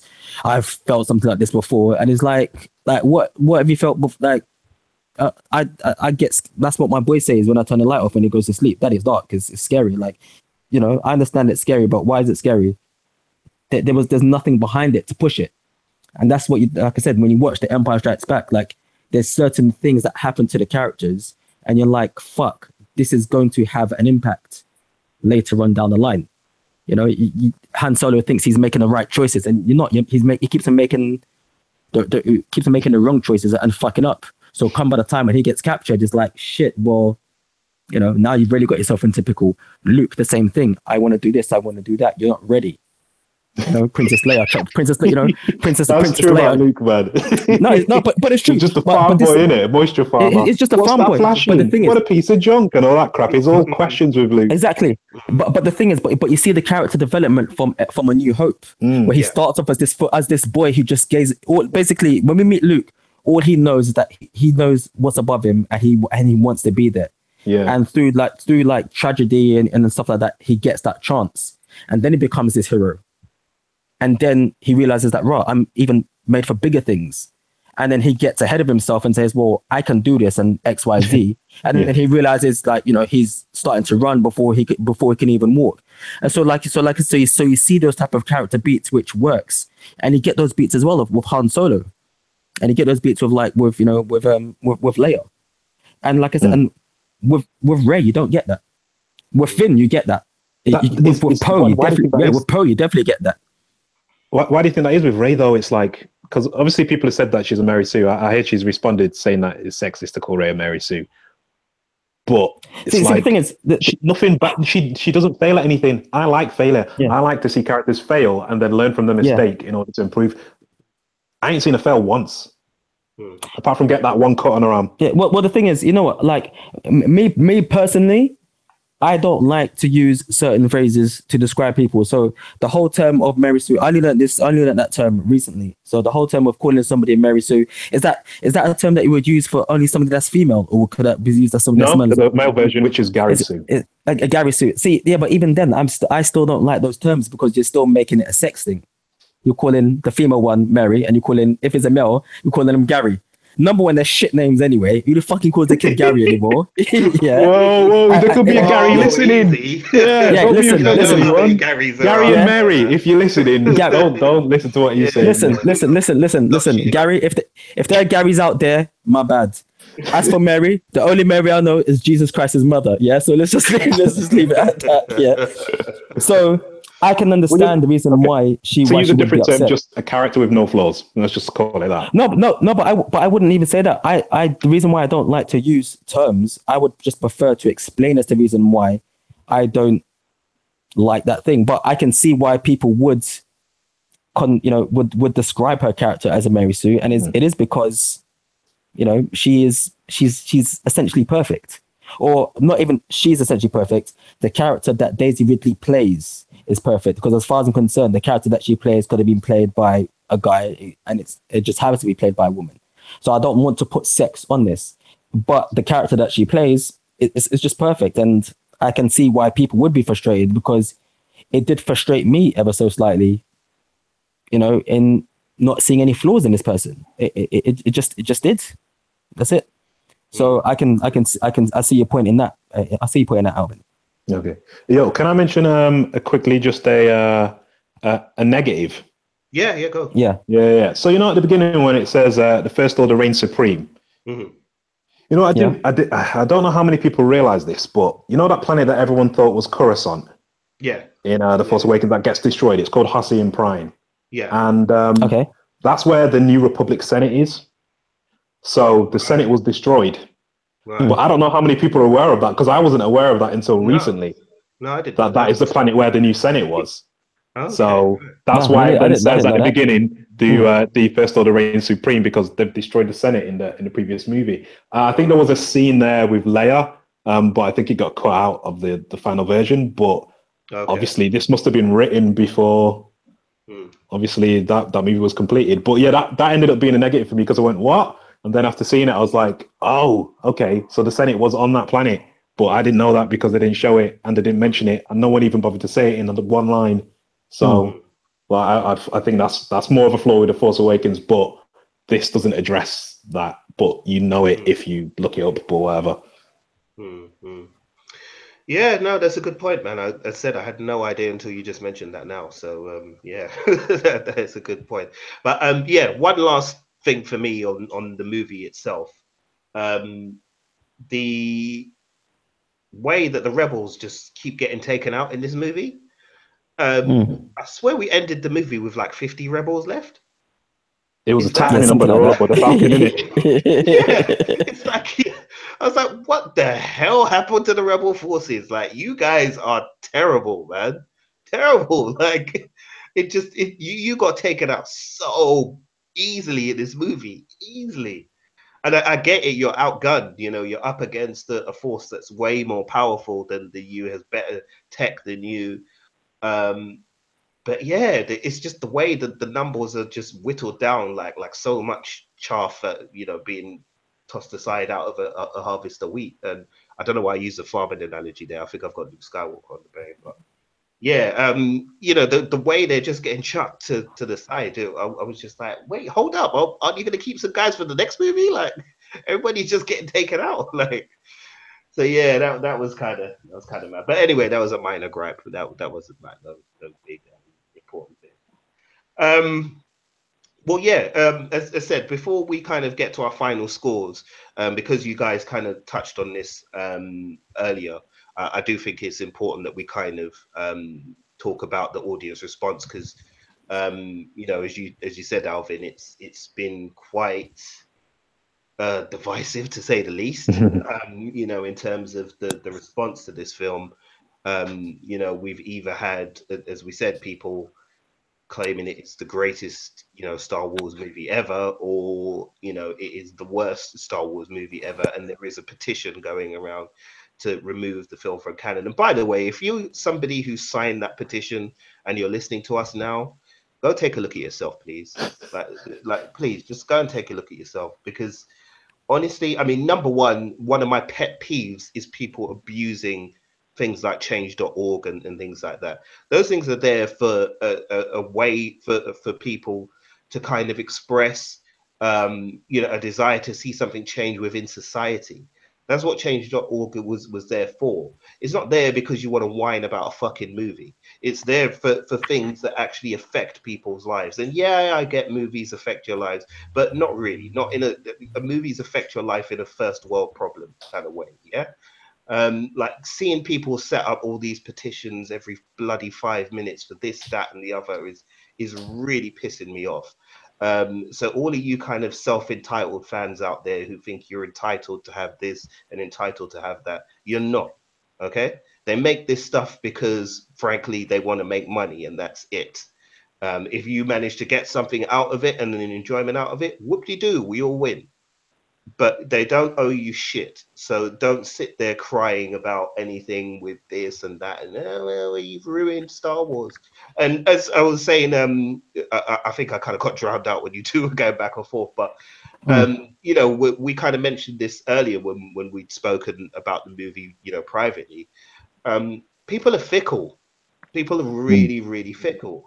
I remember when the Revenge of the Sith came out, people were like, right, that's it. You got to take Star Wars away from George Lucas because he's just ruining, he's killing his own, he's destroying his legacy and he's doing this and he's doing that and he can't be trusted with Star Wars. It belongs to the people. So we need to get better people in charge. And then when Disney took over, people were like, yay, Disney, finally a big company, a firm that knows what they're doing with franchises is taking over. And now 2 movies later, now it needs to go back to George Lucas. They don't know what they're doing. They're pandering to different audiences. They've forgotten about the true Star Wars fans.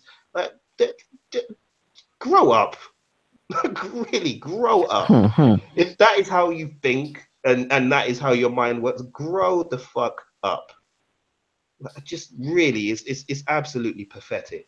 But I mean, in terms of like the wildly different responses we've gotten.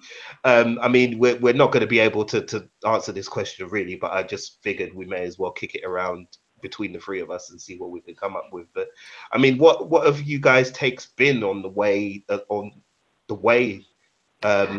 reception has been so different, and I guess more importantly why it's been so different between audiences? I mean, Alvin, you said some really good points earlier, so I guess you can go first. But I mean, in terms of why people have had such strongly divided opinions on the subject, I guess.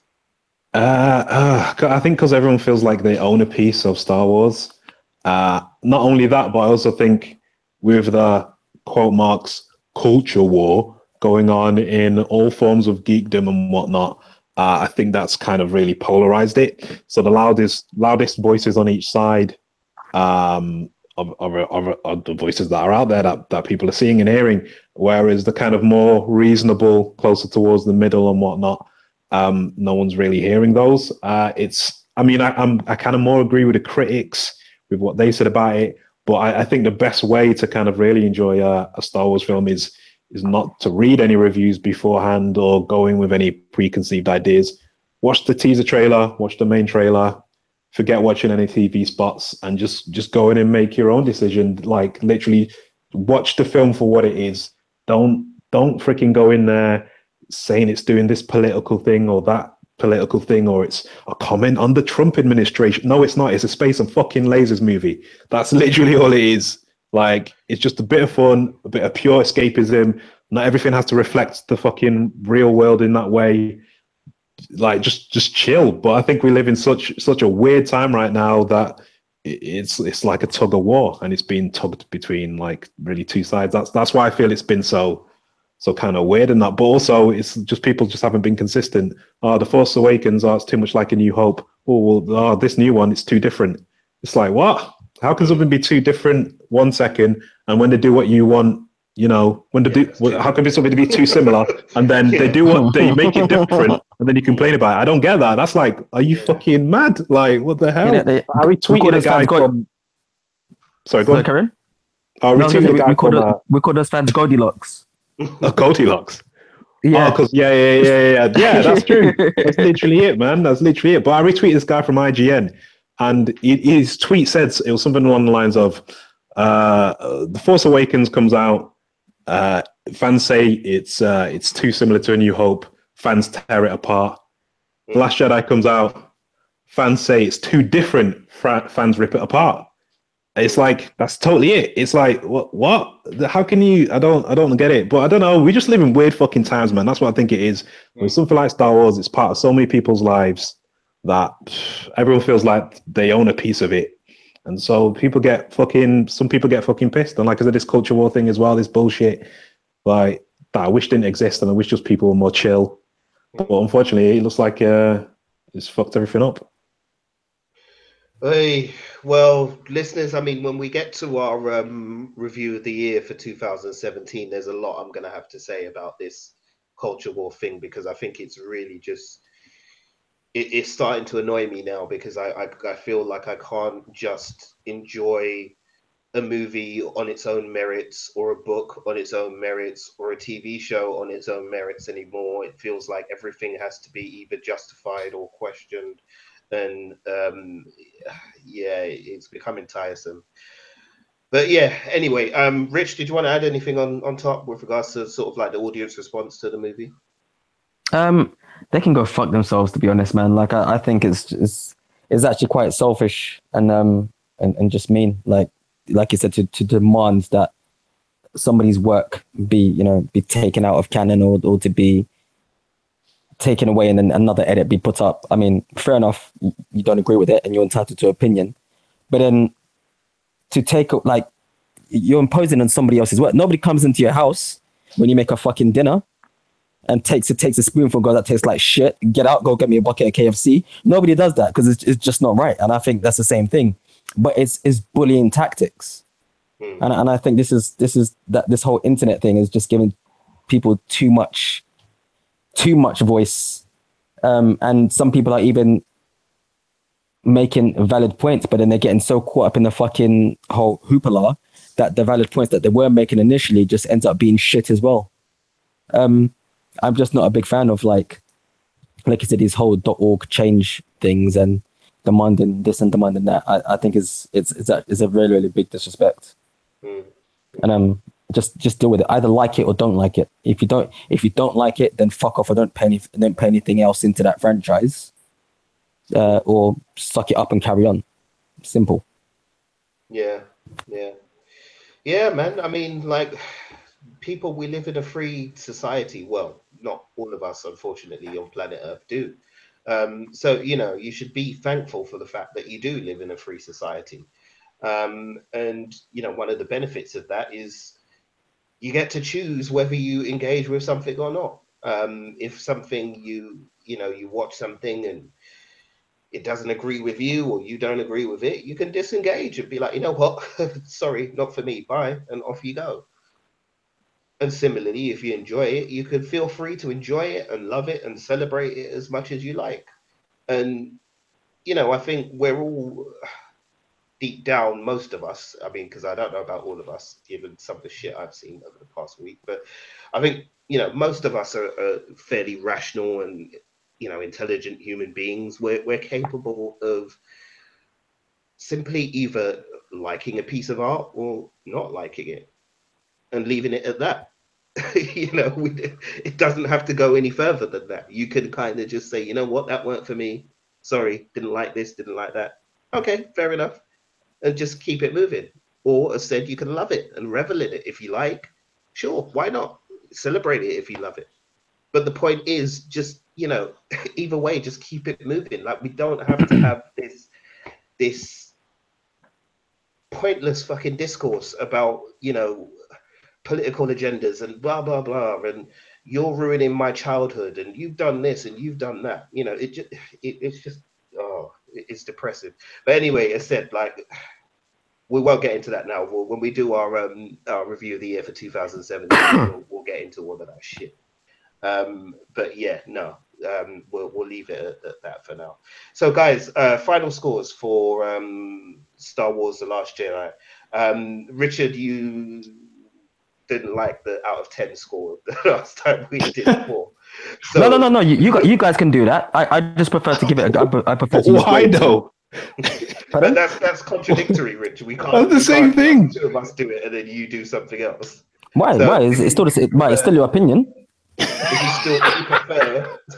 Well, I'm using listen, you guys can do what you want. I'm still gonna use my grading system. Fuck So you, listen, bud. okay, so cool. Okay, so are you going to So explain so to the listeners what your grading system means so that they know what? yeah, yeah, it's Okay. like fucking school, A to D. Yeah, simple. That's it. And then like I said, and then obviously with this conversation that we've had, I'll be able to give you a quick breakdown. That's the reason why I've given it, given it grades. So I'm actually going to give this film 2 grades. No, what? Oh, And then Richard, come on now. Two? why? Why? Why not? Why No. 2 grades? Why two? No, no, no. I would like to give it 2 grades because I'm looking at it as one as like somebody who likes film, and I'm like, and then I'm going to give it a 2nd grade as someone who's a fucking deep ass Star Wars fan. So That should I'm very still be 1 conflicted. grade. Yeah, that should still be 1 grade. I don't understand. No, no, no, no. I'm not doing that. I'm going to give 2 grades. You're just so you're a I'm gonna weird give 2 guy, grades. man. You're I'm gonna fucking give 2 weird. grades. And, I'm gonna and, give 2 You're grades. and let me tell you something. This is why Jonathan Ross can sleep easy at night, not worrying about his job, because nobody Yeah, does yeah. 2 grades. Bro. It's 1 grade. I'm giving 2. I'm giving 2 grades. I'm giving 2 grades. Listeners, 2 if grades. you Do. get confused by Richard's 2 grades, make sure you go and follow him on social media and tell him, yeah? Okay, you're an idiot. Alvin, start us off, bro. What would you say? So we're going out of 5, yeah? Yeah, let's go out 5, man. Okay, all right. Weighing everything up, I'm going to go and see it again a 3rd time in January. The amount I liked it, and obviously seeing it on the night and all that, and just IMAX and the energy and all that kind of business. And even seeing it the 2nd time when it was quieter during the day. I think it's better than The Force Awakens. I'd rather watch that movie again than The Force Awakens. If I had to pick, I'd rather not do that. But if I had to, I liked kind of the choices that this made, and just the fact that it took big risks and subverted my expectations. I felt that kind of respected me as an audience member, and just gave me something new, man, just a new experience. And because of how new it was, I'd probably have to say 4 lightsabers out of 5. 4 out of 5. Yeah, I think I'm gonna have to go for it. It's not because it's not. The reason being is obviously it's not. It's obviously not perfect. Like if it was perfect, I'd give it obviously a 5 out of 5. But I just think I don't know. Like I can't remember as to what I gave The Force Awakens. I think it was pretty high. I think it was like a 7.5 or an 8. So yeah, I think this is easily a 4 for me, 4 out of 5. I don't know. I feel like I may have to rate The Force Awakens a little bit lower to justify the 4, but I'd say 4 is for me because of the amount I enjoyed it, even with the flaws that we've all gone through in that. Mm-hmm. But yeah, I've said my reasons. Yeah, 4. Okay, cool, fair enough. I think for me, it will probably end up about a 3.5 out of 5. Enjoyed it. Certainly was at times it was thrilling. It was fun. As said, it kind of had that Star Wars magic, and I did appreciate the fact that Rian Johnson is trying to do something different with Star Wars in terms of the way that so the kind of character journeys that they go on and the kind of beats that he used throughout the script and things like that. I appreciate that he was doing something different. It's just that some of that stuff didn't really work enough for me personally. And didn't resonate with me enough, and some of it just left me frankly confused. But overall, it was, as I said, a really enjoyable experience.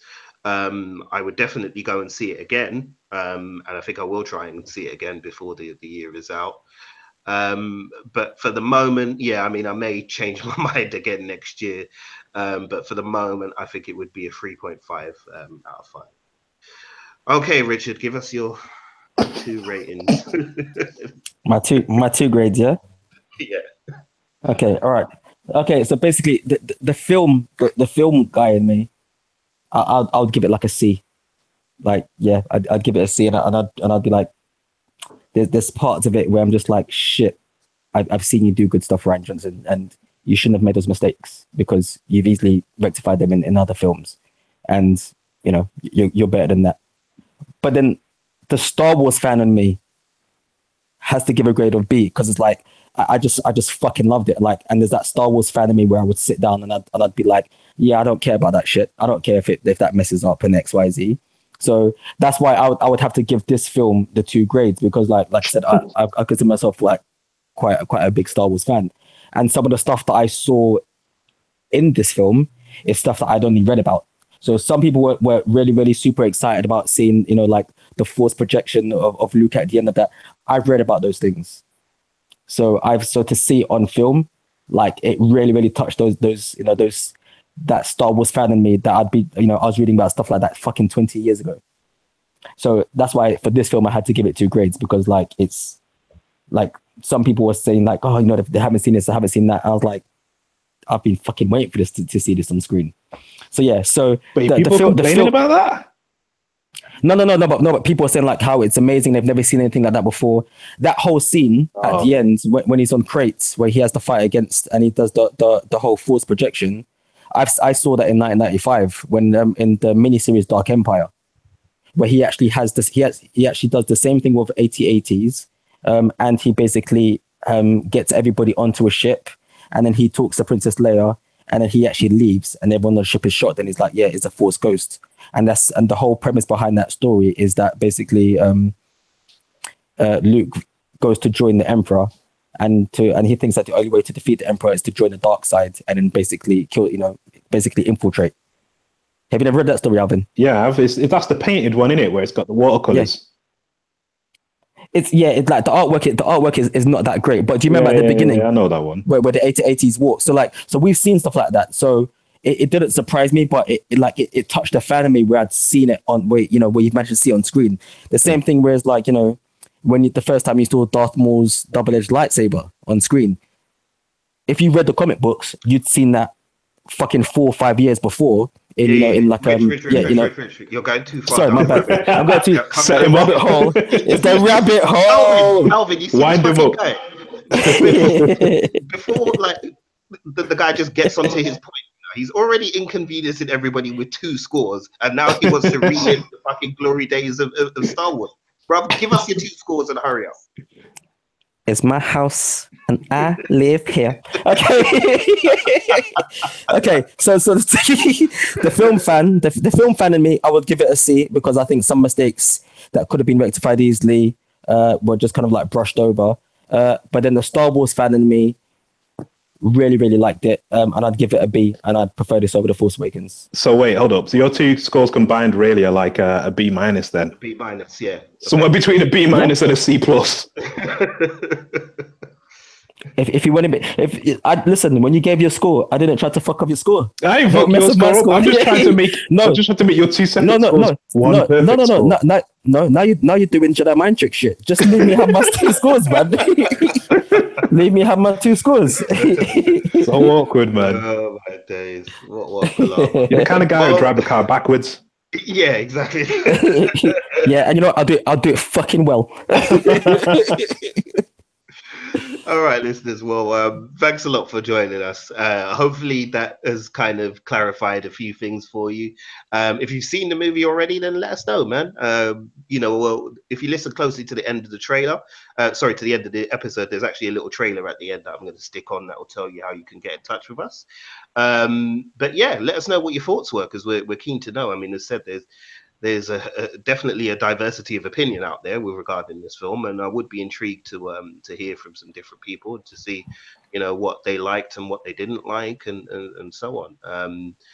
If you're one of those who signed the petition, fuck off though. Don't bother. Seriously, don't bother, because I'll just get mad and it won't be pretty for you. But yeah. Thanks a lot, as said, for listening along with us. We'll be back in a couple of days with our Christmas special episode. We'll have a few nice surprises for you on that as well. So do make sure you join us for that. And yeah, that'll do it for us. So I'm going to say goodnight. Rich, say goodnight. Good night. And Alvin, say goodnight. Good night. And we're out of here, people. See you soon.